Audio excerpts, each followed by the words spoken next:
Sheikh Juma Omar Poli akiwa amewasili na msafara wake, akiwa ameambatana na katibu mkuu Jamaati Ansari Sunna Tanzania.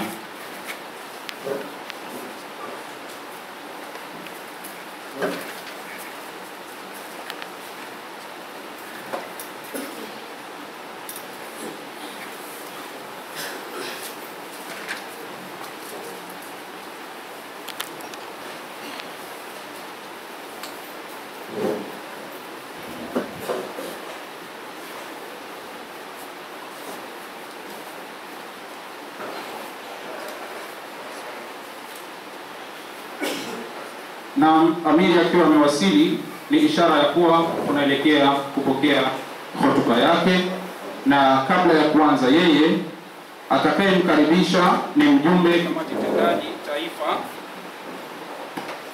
Atakayemkaribisha ni mjumbe kamati tendaji taifa Sheikh Ramadhani Muhammad Idi, na baada hapo Sheikh atakuwa ni mwenye kuwasilisha mada.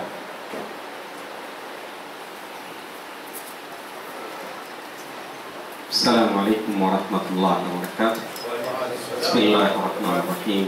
الحمد لله رب العالمين. الصلاة والسلام على رسول الكريم صلى الله عليه وسلم وبعد. Tunamshukuru Allah kwa kutukusanya katika mkusanyiko huu uliokuwa wa kheri, mkusanyiko bora, na hapa sasa nimpe fursa na nafasi Sheikh Amiri wa Jumuiya ya Ansar Sunna Tanzania, na ndio Sheikh wetu mkuu katika Jumuiya ya Ansar Sunna Tanzania, na kukaribisha kwa ajili ya kuzungumza na Watanzania wote. Fadhlan mashkuran.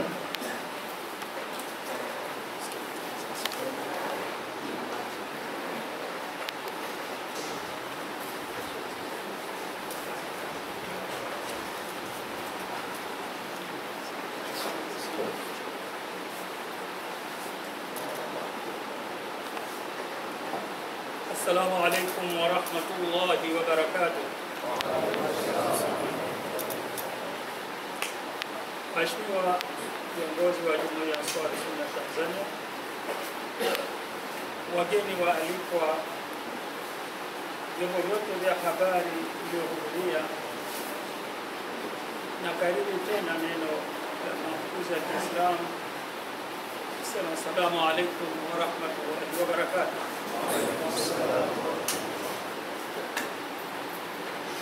Ndugu wanahabari, anwani ya mazungumzo yangu ya leo na Watanzania kupitia viongozi watendaji wa Jumuiya ya Ansar Sunna Tanzania ni umuhimu wa amani, utulivu, mshikamano kuelekea uchaguzi wa rais, wa bunge na madiwani mwaka huu Oktoba 2025.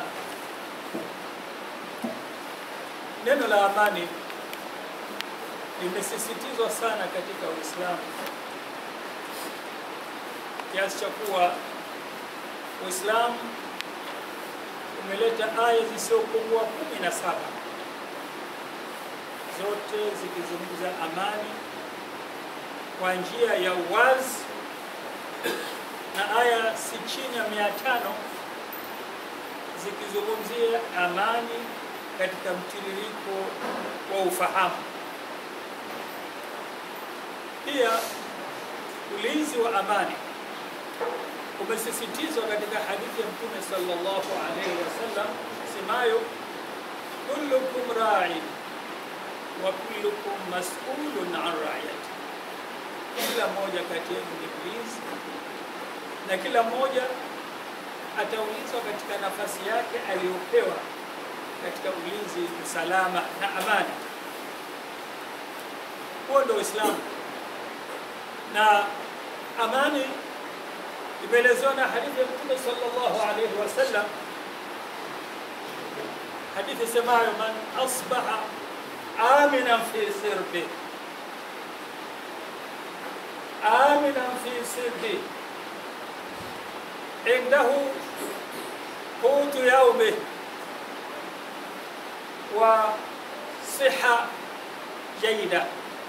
Fika maana hadithi, yoyote atakayepambazukiwa akiwa yusalama, yupo katika amani, katika makazi yake, katika maeneo yake, katika jamii yake, katika nchi yake, mtu huyo ni hasa anahesabiwa kwamba mafanikio ya dunia yote yako mikononi mwake.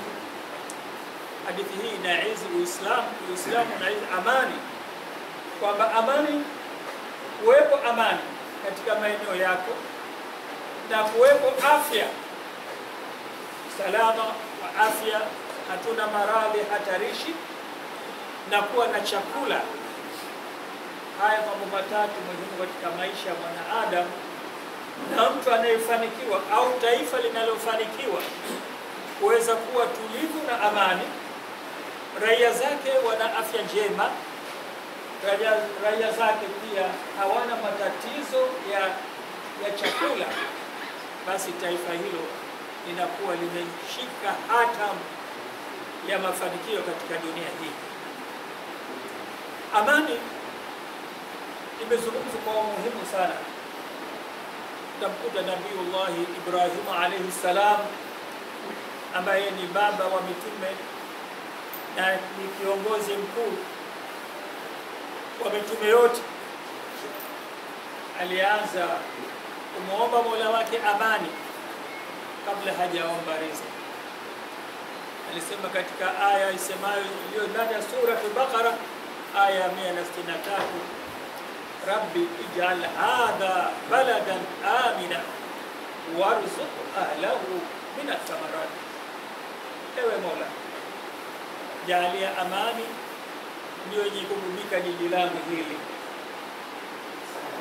Umuhimu wa amani, baadaye ndio waja hawa wapate riziki iliyo halali, iliyo nyepesi, kwamba amani inaanza kabla ya kutaka chakula, kwani mji usiokuwa na amani, raia hawawezi wakalima, raia hawawezi wakafanya kazi, hawawezi kuwa na uzalishaji wa aina yoyote ile.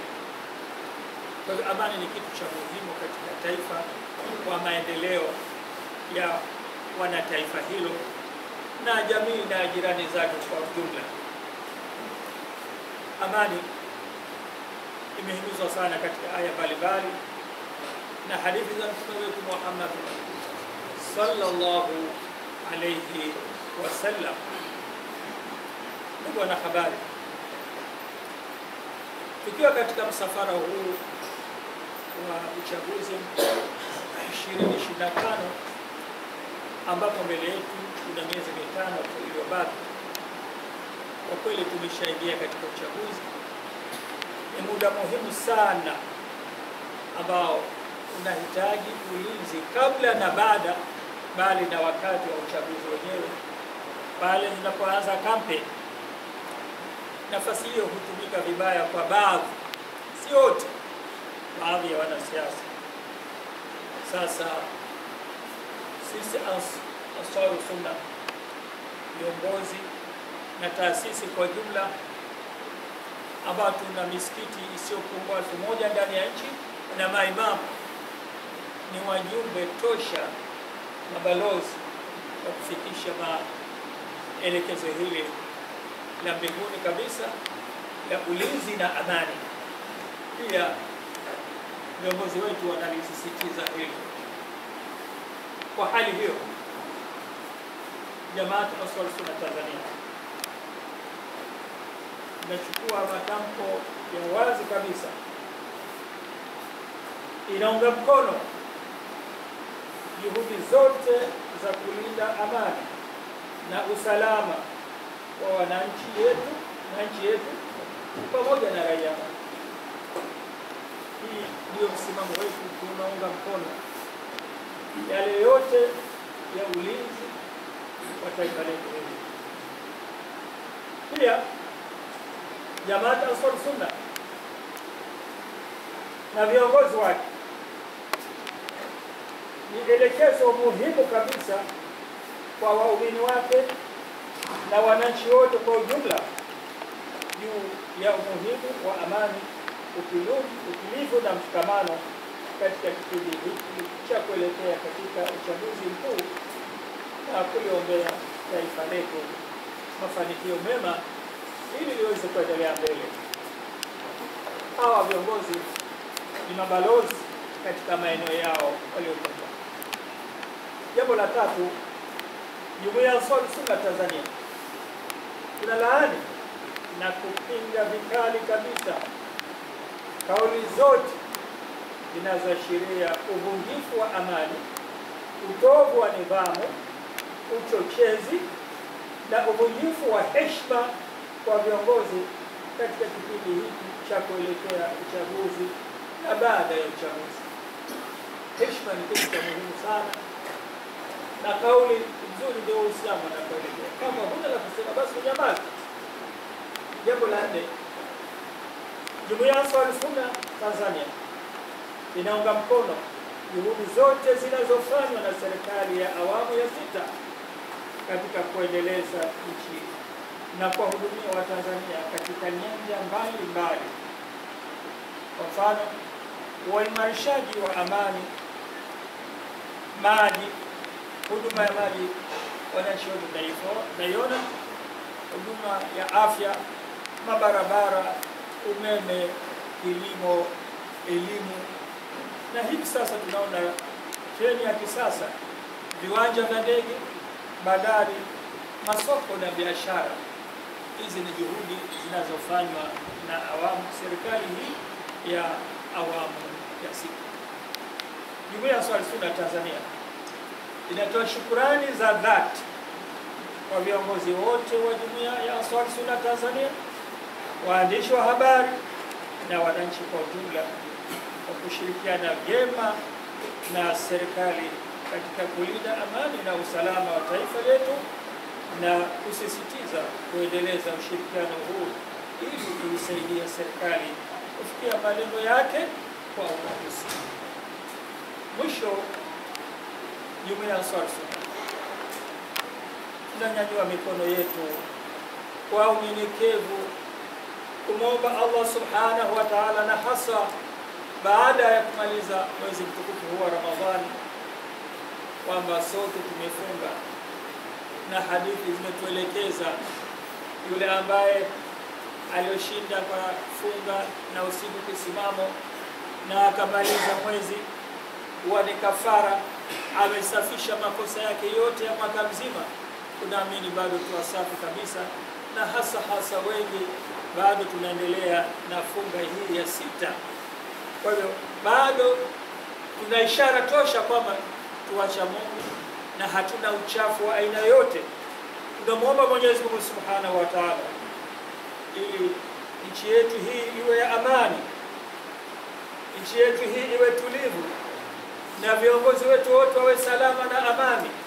Allah awape afya njema, kuanzia rais wetu Mama Samia Suluhu Hassan na msaidizi wake Mheshimiwa Makamu wa Rais na Waziri Mkuu, bali na waheshimiwa mawaziri wote na wakurugenzi wa nafasi zote.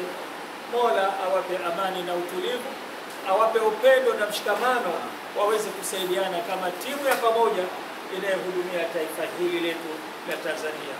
Allahumma amin wa sallallahu ala habibika al-mukhtar Muhammadin wa ala alihi wa sahbihi wa sallam. Assalamu alaykum wa rahmatullahi wa barakatuh.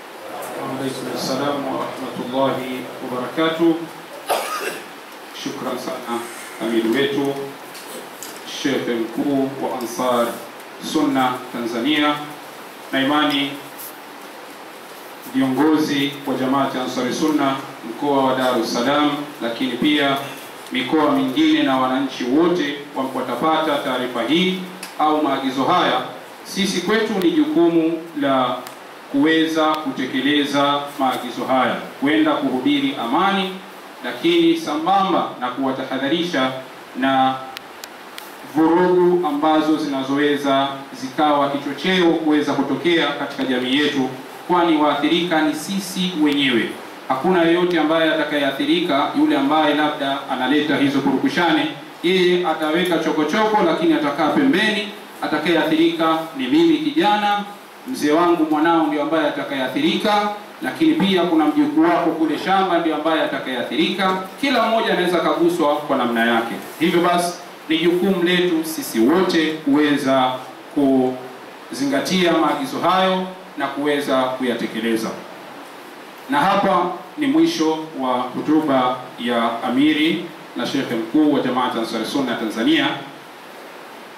Na kinachofuatia sasa hivi, kuna baadhi ya mashekhe au viongozi ambao nitawaomba kwa heshima zao, baada ya muda mfupi hapa waandishi wa habari watakuwa na interview au mahojiano mafupi kwa kile ambacho shekhe alichokiwasilisha. Basi tunaomba ushirikiano wenu, lakini insha Allah nitakuwa nikiwapointi. Kwa hiyo nikikufikia, basi insha Allah naomba ushirikiano wako.